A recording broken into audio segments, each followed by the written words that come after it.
Police in Turkey have recovered a Bible thought to be 1,000 years old. Now, this is quite a discovery. Fragments of a biblical scroll.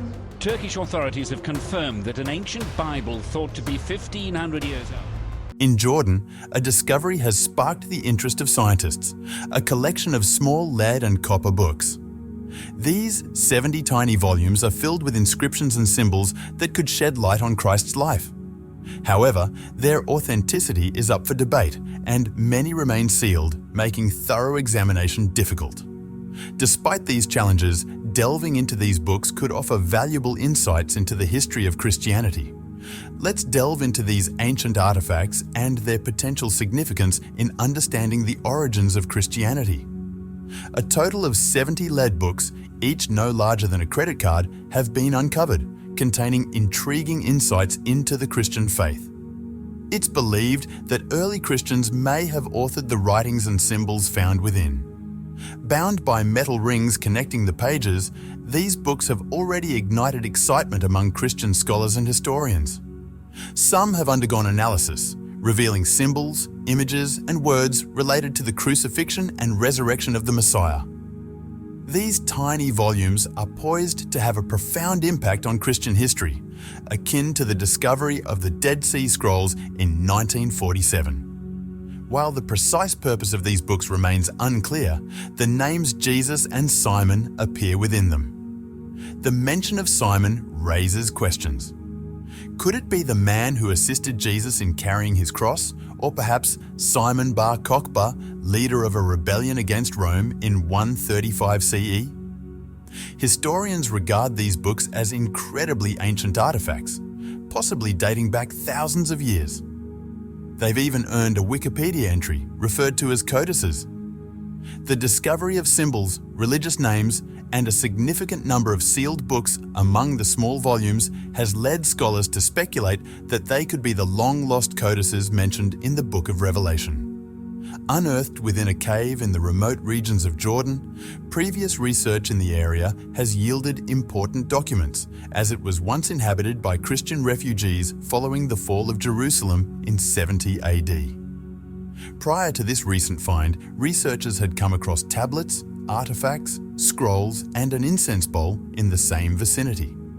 The unexpected revelation of a book promises to offer further insights into existing Christian scriptures. Among the discoveries were symbols depicting palm trees and the Jewish menorah, with inscriptions in Paleo-Hebrew, a language dating back a millennium before Christ's birth. Further examination revealed snippets of Aramaic, the prevalent language during Jesus' time. The presence of these two distinct languages suggests a temporal gap between the writing of these books.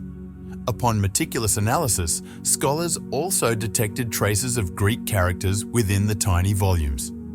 However, it was during exhaustive examination that Dr. Samuel Zinner, a member of the evaluation team, made a breakthrough. He identified unusual Hebrew characters that served as crucial keys to deciphering the texts. These characters, typically arranged in a grid, allowed for diagonal, vertical, and horizontal reading, unlocking portions of the text previously inaccessible.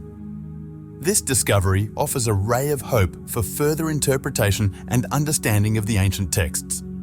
As scholars continued to examine the remaining portion of the books, they encountered various Jewish symbols, including 7-branched lamps, a bowl for temple offerings, 8-pointed stars, and a diagonally tilted cross. Amidst these symbols and characters, a remarkable discovery was made within the pages, a portrait of Jesus, believed to be the first ever depiction of him found in these books. Researchers speculate that the portrait may have been created by someone who lived during Jesus' earthly lifetime. The image depicted the Messiah wearing a crown of thorns upon his forehead, accompanied by text that clearly stated, "Savior of Israel." One of the most striking representations found within the books was the depiction of the 7-branched lamps. This portrayal was particularly significant as the depiction of such sacred objects used in Jewish worship was forbidden.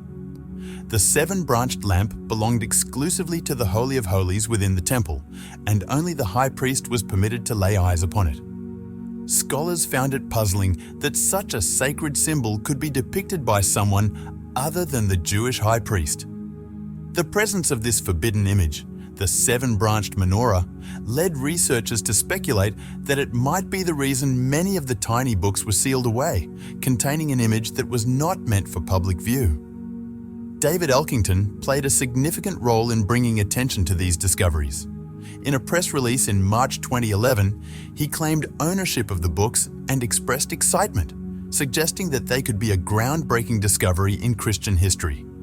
Although the precise dates of the books have yet to be authenticated, if confirmed, they could potentially be among the earliest Christian writings, predating the well-known letters of Apostle Paul. David Elkington expressed awe at the notion that these objects might have been handled by the early saints of the church. However, skepticism surrounded the authenticity of the books, particularly regarding their origin from the 1st century and association with individuals from that era. Among the skeptics were the Jordanian authorities, who drew parallels with similar books found in Cairo and Libya, often sold online or used as souvenirs. Treating these leaden volumes like their counterparts, they dismissed them as forgeries, even circulating derisive stories among locals, suggesting they were discovered by a grandfather in a cave. To substantiate the authenticity of the books and dispel doubts, all 70 lead volumes underwent rigorous testing. This critical phase arose when a group of 9 scholars took it upon themselves to ensure the books received proper scrutiny. Operating independently from David Elkington, these scholars were determined to prevent such a rare archaeological find from being overlooked. The group included 2 emeritus professors of biblical studies, 3 former presidents of the Society for Old Testament Study, metallurgists and linguists. Together, they formed an evaluation panel tasked with reviewing the results of tests conducted on the metallic books. Professor Robert Hayward, an expert in Hebrew at the University of Durham, chaired this panel. The 9 groups of scholars diligently organized a series of tests on the tiny books, determined to uphold their authenticity and secure their place for further study. The primary objective of the test was to determine the age of the metal, as its age would provide crucial insight into the probable time frame of the inscribed writings. This necessitated an assessment of the metal's radioactive activity. The absence of detectable radiation emissions from the metal would indicate that it was not a product of the modern era. Professor Webb, involved in conducting the tests, explained that lead naturally contains a radioactive isotope that gradually decays following its mining. This decay can be replenished by radioactive polonium present in the atmosphere. Furthermore, Professor Webb clarified that all metals produced worldwide after 1945 inherently contain radioactive polonium due to the release of the first atomic bomb that year, saturating the air with radioactive particles. Therefore, if the tiny lead books showed no signs of radioactive polonium, it would imply an age exceeding a century, predating the events of 1945. The test results indeed confirmed the absence of radioactive polonium in the lead books. Subsequent metallurgical analysis conducted by the University of Surrey corroborated that the lead dated back over a century, eliminating the possibility of modern forgery. Despite skepticism suggesting the books were fraudulent, recent tests indicated that the leads were consistent with Roman-era lead, surpassing a century in age. Their highly impure composition, distinct from modern leads, along with their propensity to fracture easily, further supported their antiquity. Microscopic examination revealed telltale signs of significant aging in the lead, such as crystalline impurities and microscopic holes, a process requiring at least 1,800 years to manifest. This compelling evidence strongly suggests that the lead books were indeed authored by 1st century Christians, affirming their authenticity. Consequently, they merit thorough examination by scholars and researchers seeking insights into the information shared by early Christians. Now that the authenticity of the tiny lead books has been firmly established, it naturally prompts the question of their purpose and origin. Delving into the reasons behind the codice's creation, Numerous scholars have grappled with unraveling the motivations behind the writing of these codices and the information the early church sought to convey and safeguard. The fact that many of the books are sealed adds to the intrigue, prompting researchers to ponder the intentions behind penning down this information only to seal it away. Examining the method of binding the books with rings on all sides, some researchers suggest that these volumes may have served as talismans rather than texts intended for scholarly study. They argue that certain letter forms indicate a post-135 CE origin, though the contents of those letters could have been copied from older sources, implying a purpose of preservation across generations. Upon perusing the contents of the lead books, some scholars were struck by intriguing discoveries. Philip Davies, a professor emeritus of biblical studies at Sheffield University, described encountering an image reminiscent of Christian symbolism. Notably, he observed a cross in the foreground, behind which lay a depiction resembling Jesus' tomb. Additionally, he noted a small structure with an opening, alongside what appeared to be city walls, bearing a striking resemblance to Jerusalem. Davies interpreted these depictions as illustrating a Christian crucifixion scene outside the city walls. While scholars strive to decipher the significance of the books, concerns linger over the possibility of the Israeli custodians potentially selling or destroying parts of them on the black market. Nonetheless, ongoing analysis of the tiny lead books persists. Dr. Margaret Barker, former president of the Society for Old Testament Study, referenced the Book of Revelation, which speaks of a sealed book opened only by the Messiah. Expanding on this, she referenced other contemporary texts describing sealed books of wisdom and a secret tradition passed down by Jesus to his closest disciples. Dr. Barker emphasized that the imagery found within these codices suggests a potential Hebrew Christian origin, offering a fresh perspective on a historically significant yet poorly understood period. She anticipates that these codices will shed new light on this era when thoroughly examined. Echoing Dr. Barker's sentiments, David Elkington stressed the importance of recovering the collection intact and ensuring its secure preservation, benefiting both its owners and a potentially captivated international audience. Following extensive study, scholars and researchers have determined that the leaden books were crafted as testimonies, serving as weighty documents bearing witness to the truth proclaimed by the Messiah. Through meticulous examination of the contents, researchers have concluded that the characters and imagery serve to announce the arrival of a messianic king who will deliver his people from oppression. The writings speak of forthcoming liberation from worldly bondage, including freedom from Caesar's taxation and the imminent global dominion of the Savior. While numerous metallic books from antiquity have been discovered, only a select few, including these tiny lead books, have withstood scrutiny as authentic artifacts. But what secrets do the pages of these lead books hold? Dr. Margaret Barker, drawing from her extensive experience with similar ancient texts, delves into the contents of these leaden volumes discovered in Jordan. She reveals that while many pages are too corroded to decipher, others bear clear inscriptions and illustrations, offering a tantalizing prospect for future study. Remarkably small in size, these lead books are comparable in dimensions to credit or debit cards. She unveils the contents of a tested lead book, emphatically asserting its age to be beyond the past century. The writings and diagrams on the pages were molded onto the metallic lead, elevating them above the surface. Any alteration required recasting the characters onto the lead tablet. Since additional words couldn't be added without being inscribed on the metal, the copies held by Dr. Barker and her team of scholars are deemed to be either original or exact replicas. Dr. Barker proceeds to read from 2 pages of the lead tablets. She describes one page featuring a menorah with foliage sprouting from its base as the oracle page. The next page showcases a stylized drawing of a bee, equivalent in size to a bank card, dubbed the bee page. Turning to another book, roughly the size of 2 bank cards, she reveals a page depicting a differently shaped menorah with branches extending on either side and rows of crosses at the bottom. Initially, the arrangement of diagrams and characters within these metal books confounded observers, leading many to dismiss them as mere mystical symbols or talismans.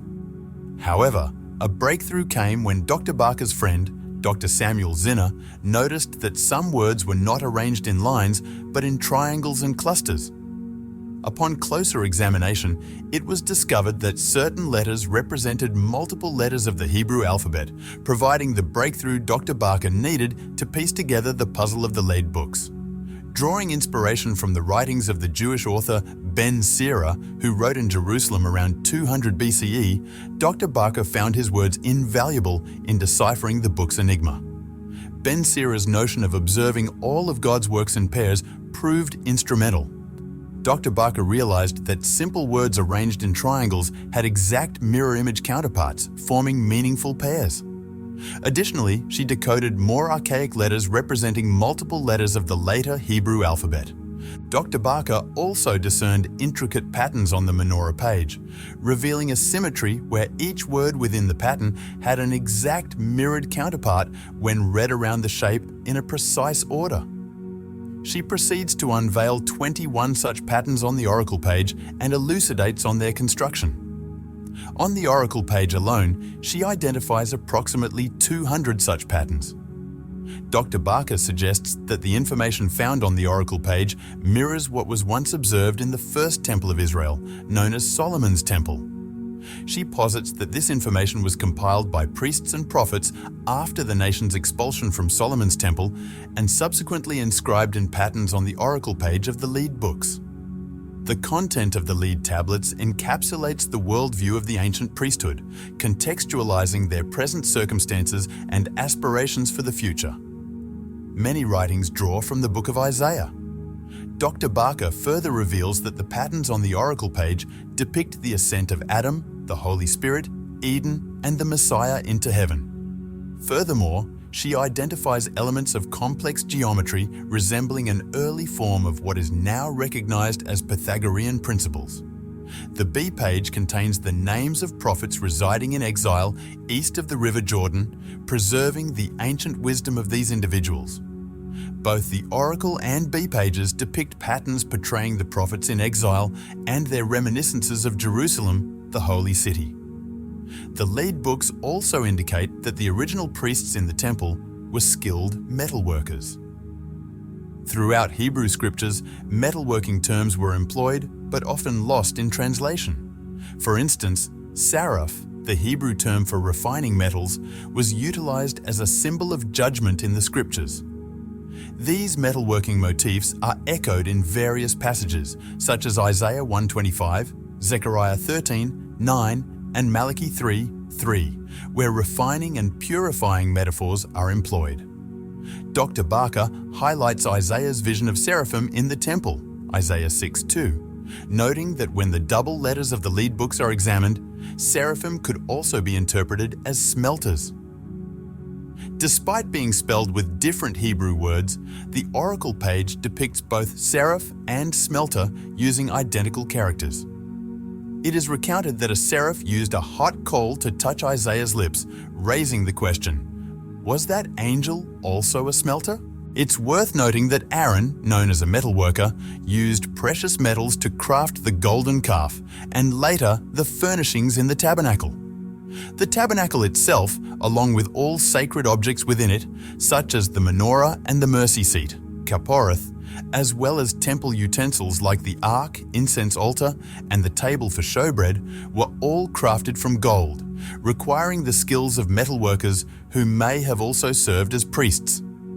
The lead pages also mention the future temple, as prophesied in Zechariah 1:18-21, where the term metal workers, horsim in Hebrew, is used, which could also signify workers of magic or those who remain silent. Silence emerges as a recurring theme throughout the pages of the lead tablets. Furthermore, the lead tablets reference the tumultuous times of King Josiah, particularly around the end of the 7th century BCE.